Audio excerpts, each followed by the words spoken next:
recorded. What is this thing? I want to call the Wednesday, May 31st, 2023 Council on Aging Board meeting to order. And I want to welcome anyone who may be watching us. We have no one with us here in the studio today.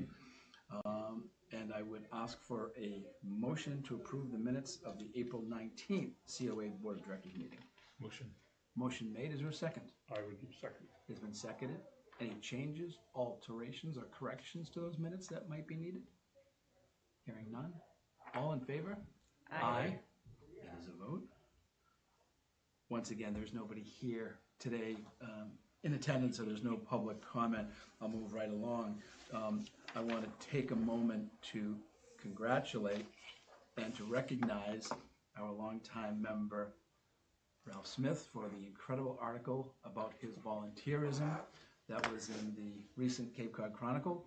And I know he doesn't like to be recognized. However, I think it's so important for people who may be watching this tape to see the volunteerism that is alive and well here at the Council on Aging. And Ralph volunteers far greater than just here at the Council on Aging. But it's also a call to action for someone who may have read about Ralph and what he's done, because we're looking for 2 members of this board. And I was at the Board of Selectmen's meeting last night, as they announce every week the openings for the town committees. We would like 2 people who have similar interests that we all have. And for those of you who are watching, the volunteers around this table are truly exceptional. And that article could have been written about Ms. Chalaka, John, Julie. The amount of work that these people have done for this community is tremendous. So if you're watching this and you're giving thought to getting involved in the community, please go to Town Hall and fill out a citizens activity application. We'd love to have you sitting around the table with us. If you have an interest in the seniors of this community, their family, their caregivers, which is our mission, we would ask you to consider joining us. And actually, I'm going to pop it open to Ralph for a minute. I'm sure you've gotten quite a response to your article. Well, they had some space to fill in the Chronicle, so I have, and I'm flattered by it. It's very nice, thank you. Well, it truly is. It's great. And with all kidding aside, to every once in a while get that pat in the back for the work that you do, because you just do so much. And again, as does John, as does Angie. So we thank you all. I'm not alone. Well, it takes a village, as they say. I'm going to go right into our director's report, which we've got some new information that was announced last night. Yeah. So I'll start with, I don't actually have a lot today. I wanted to let everybody know that we do have our newsletter contract signed for fiscal year 24. Great. And we have our program specialist 3, who is starting in less than 2 weeks now. She will start on June 12th. Her name is Jen Anderson, and she's joining us from the town of Grafton.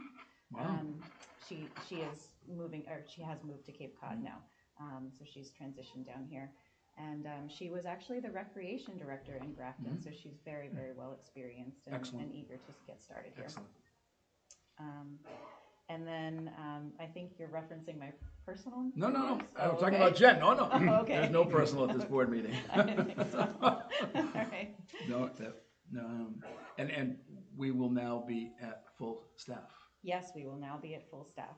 Which is very, very nice to have. And which is good, because we get very busy during the summer with, folks coming back and needing lots of help with getting settled into their communities again. Great. For volunteer needs, we are still doing well. We have our reception office still staffed fully. We're adding a couple of new volunteers to the crew for the van aid position that I talked about last time. As always, we do need more medical drivers. Which seems to be the most frequently requested volunteers. Again, for those of you who are watching this meeting, we have volunteer medical drivers that are with us. You've all done, I think, done the medical driving. And if you like to drive, if you like to meet people, it's a great opportunity. Please call the Council on Aging for more information. It's a great need, and for a lot of seniors who wish to remain in their homes, who wish to remain independent, this is a great service that this community provides. So if you've got any interest, we could use some assistance with the additional medical drivers. What frequency would you need for these folks now? So some people choose to go out as often as every week, but some only volunteer maybe once a month, and we're happy with either frequency. And volunteers can choose their Yes, they completely limits. choose their schedule. Okay. Yes. So that's actually, it's great for someone who's got a little bit of time and doesn't have to have that weekly responsibility. So it's a great opportunity for someone who's got some flexibility. Thank you, Rob. I was just thinking with the additional aging of Cape Cod folks, with it becoming more frequent, you would need it, I know, I find it's every other week on average. Really? Yeah. Okay. And it's easy to do, it doesn't take much time, and you meet people that have been here for quite a while, so you learn about Harwich. And John, thank you for bringing that up. We had a gentleman who was being nominated for the Harwich Hall of Fame. Alan Thompson was at Selectmen's meeting last night, and he talked about in volunteering. He's been involved in this community since 1965 in a volunteer position. And the rewards that we receive as volunteers many, many times are far greater than the assistance that we're giving people. And it's great to recognize that. So thank you. Julie? That's all I had for you today. Okay. I want to go around the table. Angie, I know it's ancillary to what we do, but it's talking about working with our seniors, their families, and their caregivers. You attended a meeting recently about the new housing opportunity in the community at Pine Oaks. Do you want to share a little bit about what's going on? Well, it was an interesting meeting. I had a lot of questions, but that's because of me and the background and the information. I think the people that are planning it, or their thoughts are in the right place. I think they are thinking about affordable housing, low-income housing, the whole 9 yards, and obviously Harwich hasn't met its 10%, so it's something. I think they're going to go forward with it. I was concerned about some issues, and I'll probably have to ask you because I'm thinking about what was happening. But anyway, it's going forward, so we'll see what happens, and I'm just hoping that they really focus on young people staying in the community. I think we've done a lot for our elderly, and I think, in all fairness, as a Council on Aging, I think we've provided a lot for the elderly. But I still feel for the young people, the young families that want to stay here. And that's going to be an issue for me that I hope that they truly address instead of the other things that come out of this. Well, and I think that the proposal, for those who may not be familiar, is Mid-Cape Church Homes, who has done the Pine Oaks developments here on Oak Street, down on Bank Street. They've done 3 phases of development over the years. It has always been predominantly for senior housing. They currently have a 3 to 5 year waiting list to gain access to one of those units. They're subsidized units. What they're talking about is a 3-phase approach in basically North Harwich, off of Main Street and back and behind the town-owned land in the landfill area. There's a compilation of a number of parcels that have gone together. What they're proposing over 3 phases, 243. They told me 264. Oh, okay, now 264. 264 units. And it's mixed housing, is what I understand. It's supposed to be mixed housing, but like I said, when they say affordable, that's really kind of a loose word. And thank you, because there's a lot of misconception going on out there is what is affordable. They use a term, AMI, area median income, and then they qualify affordable as different levels of AMI, which might be 80% of AMI. And if the AMI for Barnstable County, for instance, is $80,000, they're looking at 80% of that is affordable. There are different levels of affordable. They can go down as low as 60% or 30%. And then there's an issue with what they call workforce housing. People who may be able to afford a market rate, but there are no market rate. And I met with a senior 2 weeks ago whose property is getting to be too much to maintain and to handle, and trying to find a market rate apartment or house or condo to rent. is almost impossible. So there are a lot of questions still remaining on it, but there are, again, it's a program that the entire community will be looking at, and whether or not we play a role, it's just something we need to make our demographic aware of what's going on. And it does impact some people who live in the neighborhood, and trying to come together to solve an issue. And again, the flight of the young people, and both of you mentioned trying to find volunteers. We're having a difficult time with getting younger volunteers because they cannot be Can't here. afford to stay They here. can't afford to stay here. So we'll get into that in more detail at a later date. Any old business to come before us tonight? Any new business, Julie? I don't think so at this time. Okay. Just any report from Friends of Council on Aging? So we are working on a grant submission with the Friends to fund our chair yoga program to go from twice a week to once a week and the funding would be for a year. So the Friends is helping to submit that on our behalf because it's better in this particular case for a nonprofit to submit the application than a municipal entity. So we are working on that with them. They are also looking for their own board members, so I can update that. And otherwise, I think things have been pretty status quo with them. And just an update, the board has approved the subsidy for the Orleans Day program. Yes, that actually happened a couple months ago. So I had met with the Orleans Day program to just, they invited all of those in the consortium to visit the site, talk about what they've done post-COVID to make sure that things are still safe and healthy for everybody. And at that meeting, we talked about the fact that finances are obviously a barrier to some people attending. So I went to the Friends to see if they would fund a scholarship, basically, to help support someone to be able to go there if there was a need. And they did approve that. And the town also approved this, and there was an increase Yes. in the contract this year for the Friends. It was from 20 to... So this wasn't with the Friends, this was the town. contract with the town.